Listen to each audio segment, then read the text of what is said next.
Hello everyone, কেমন আছেন সবাই? আমি কৌশিক, চলে আসছি নতুন আরেকটা ভিডিও নিয়ে। আজকে আমরা আসছি দস্তগীর হোটেলের ইফতারি আইটেম নিয়ে। দস্তগীর হোটেলকে নিয়ে নতুন করে বলার কিছুই নেই, তার সুনাম এবং দুর্নাম দুটাই আছে। তো ওদিকে আমি যাচ্ছি না। আমি পার্সোনালি তাদের যেসব অন্যান্য খাবার, বিশেষ করে যে খাবারগুলো নিয়ে বেশ দুর্নাম আছে, সেগুলো আমি খাইনি।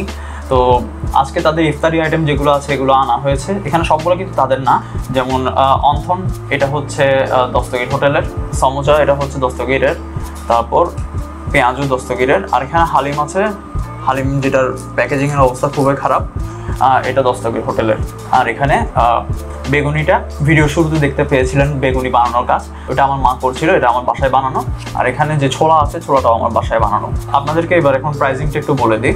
তাদের সমুচার দাম হচ্ছে পার পিস 6 টাকা করে, অন্থনও 6 টাকা, আর এই যে পেঁয়াজু আছে এগুলো 2 টাকা করে। 1 কেজি হালিম, এটা হচ্ছে চিকেন হালিম, এটা 350 টাকা। তো আমি প্রথমে হালিমে সবার শেষে আসবো, প্রথমে এগুলো দিয়ে শুরু করছি। বাসা বানানো খাবার দিয়ে স্টার্ট করি আর কি। এটা নিয়ে আমি বেশি কিছু বলবো। আমার বাসায় বানানো খাবার, আমার মা বানানো খাবার আমার ভালো লাগতেছে অবশ্যই। খাবেন? ছোলা নেই, ছোলাটা একটু কাছ থেকে দেখাই।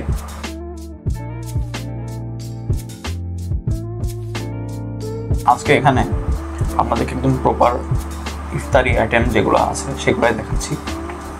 তবে একটা জিনিস মিস হয়ে গেল, এটা হচ্ছে জিলাপি। জিলাপিটা থাকলে একদম সময় সোহাগা হতো ব্যাপারটা। আজকে একদম দশাশই চামচ নিয়ে বসছে, যে দেখছেন, এটা দিয়ে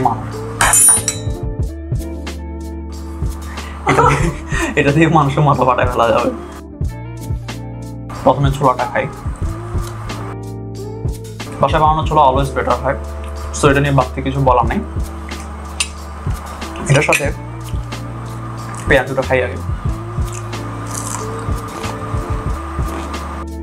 পেঁয়াজুটা এখনো বেশ মুচমুচে আছে, একটু ভেঙে দেখাই পেঁয়াজুটা। যে পেঁয়াজ ডাল দেখতে পাচ্ছেন, এই যে পেঁয়াজ ডাল আছে, ডালের আধিক্যটা একটু বেশি পেঁয়াজের তুলনায়। টেস্ট কিন্তু খুব একটা খারাপ না, টেস্ট ভালো আছে এটা। ছোলা দিয়ে খাই। যেহেতু সবার আগে আমি বেগুনি খেয়েছি, তো বেগুনিতে আমি সবার শেষ দিকে আসছি। অন্থন আমার পার্সোনালি তেমন একটা ভালো লাগে না, স্যুপ দিয়ে খেলে যা একটু ভালো লাগে, এমনিতে আমার ভালো লাগে না, তাই আমি আগে সমোচাটা দিয়ে শুরু করি।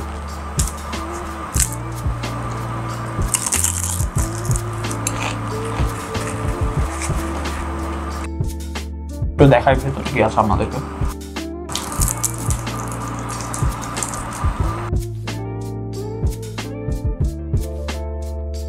খুব সম্ভবত পেঁয়াজের সমুচা।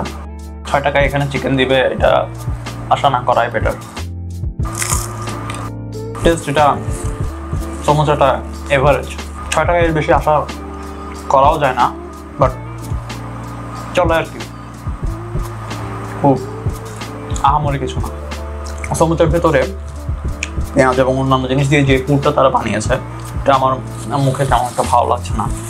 এখন কথা হচ্ছে, 6 টাকা দিয়ে একটা সমুচা নিলাম, সেটা থেকে যদি আমি 10 টাকা বা 20 টাকা সমুচার টেস্ট আশা করি, তাহলে তো বোকামি হয়ে যায়। অন্থনটাতে আসছি। এটা একটু তুমি কাছে আসো, এখান থেকে দেখাই। এখানে আমি যা বুঝতে পারছি, সমুচাতে যে পুরগুলো ইউজ করা হয়েছে এখানেও সেম পুর, খেতেও সেমই হবে। অন্থনের উপরের আবরণটা সমুচার মতো ক্রিস্পি না, ভেতরের পুরটা সেম পুর। তারা একটার জন্যই বানিয়েছে, সেটা দিয়ে এদিকে কাজটা সেরে ফেলেছে। এবার বাসায় বানানো খাবারে আসি। আমার বাসায় বানানো খাবার দুটোর কম্বিনেশন একটা আরেকটার সাথে কেমন যাচ্ছে ওটাই দেখি।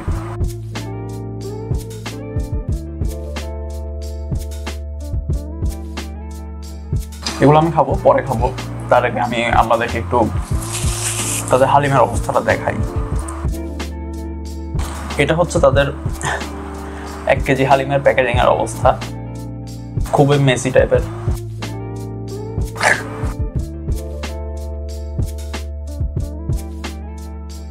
এই হচ্ছে তাদের হালিম।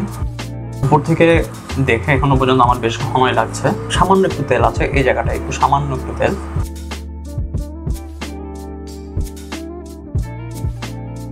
আচ্ছা, আমি আগে আমার প্লেটে নিয়ে নিচ্ছি। চিকেন কয় পিস আছে এটা আমি পরে বলবো।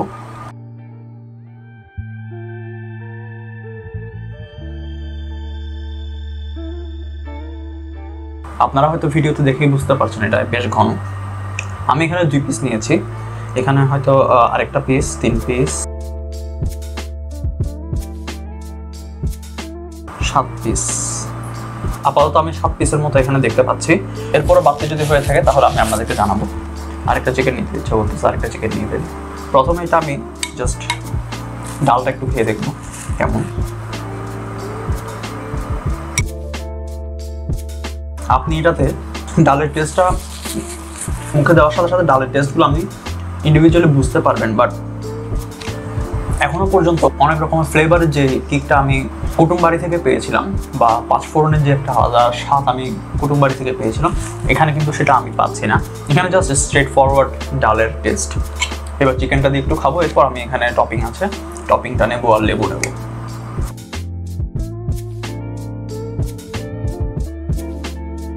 এই যে চিকেনটা, চিকেনের টেন্ডারনেস মোটামুটি মানের, হাড় সহ চিকেনগুলো। এটা চিকেনটা কুটুম বাড়ির হালিমের যে চিকেনটা আছে তার মতো সফট না, আবার খুব বেশি যে শক্ত তাও না।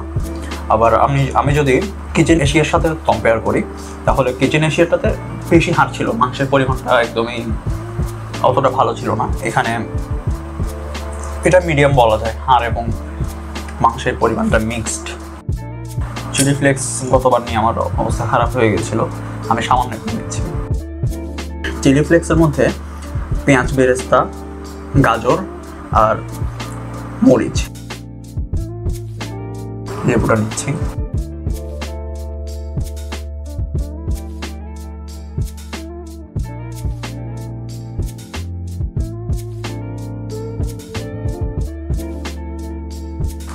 কুটুম বাড়িটাতে ফ্লেক্সটা তারা দিয়েছিল, ওটাতে বেশি টপিং ছিল মরিচের, আর এটাতে তারা মেনলি এটা করেছে পেঁয়াজ বেরেস্তা দিয়ে। তো আর পেঁয়াজ বেরেস্তা জানেন অনেকেরই এমনি এমনি খেতে ভালো লাগে, আমারও ভালো লাগছে পেঁয়াজ বেরেস্তা খেতে, আমার ভালো লাগে। এটা দিয়ে খাই, এগুলো খাবো। ভিডিওটা শেষ করে দিয়ে লম্বা হয়ে যাচ্ছে বেশি। 350 টাকা 1 কেজি চিকেন হালিম হিসেবে ওদের কোয়ান্টিটিটা কিন্তু ঠিক আছে, কিন্তু টেস্ট ওয়াইজ এটা কুটুম বাড়ির ওদের সাথে কম্পিট করতে পারছে না। এখানে তাদের যে অন্থন এটা এভারেজ, সমোচাটাও এভারেজ, দুইটাতে সেম পুর ইউজ করা হয়েছে। জাস্ট এখানে খুব সম্ভবত এটা ভাজা নিয়ে ব্যাপার স্যাপার কিছু। এটা একটু বেশি ক্রিস্পি, এটা একটু কম ক্রিস্পি, বাট এটা হার্ড। আর এই তিনটার মধ্যে আমি যদি কম্পেয়ার করি, মানে সমোচা, অন্থন এবং পেঁয়াজু, তাহলে আমি এগিয়ে রাখবো পেঁয়াজুকে। আমার পেঁয়াজুটাই ভালো লেগেছে। এটা আপনি পরে অন্য কিছু দিয়েও খেতে পারবেন। তো এটাই। আর আমার বাসার খাবার যেহেতু, আমি অবশ্যই এগিয়ে রাখবো আমার মায়ের বানানো খাবার। তো এখানে উইনার হচ্ছে এগুলো। তো এটাই। এখন ওভারঅল যদি চিন্তা করি তাহলে আমার কাছে দস্তগিরের খাবার চলে মানের, মানে খুব ভালো ওটা বলবো না, চলে, মোটামুটি চলে। আমি আবার বলছি এটা কিন্তু দাম হিসেবে তাদের খাবারটা ঠিক আছে, চলছে। আবার একেবারে খুব ভালো চলছে তাও না। তো আপনারা যদি তাদের খাবার টেস্ট করতে চান তাহলে দস্তগির তো চেনেনি সবাই, তাদের খাবার কিনবেন, কিনে খাবেন, ইফতার হিসেবে আনতে পারেন। এটাই আশা করছি। পরের ভিডিওতে নতুন কোনো আইটেম নিয়ে আমাদের কাছে আশা করি আসতে পারবো। অনেকে ইফতারের আইটেমগুলো নিয়ে ভিডিও করতে বলেছিলেন, তো সেই কারণে এগুলো নিয়ে আজকে করা। তো এটাই, নতুন কোনো ভিডিও নিয়ে সামনে আপনাদের কাছে চলে আসবো। আর ভিডিওটা যদি আপনার ভালো লেগে থাকে তাহলে লাইক করবেন, সাবস্ক্রাইব করবেন এবং অবশ্যই বন্ধুদের মাঝে শেয়ার করবেন। ভালো থাকবেন পরিবারের সবাইকে নিয়ে, এবং অবশ্যই মাস্ক ইউজ করবেন। ধন্যবাদ।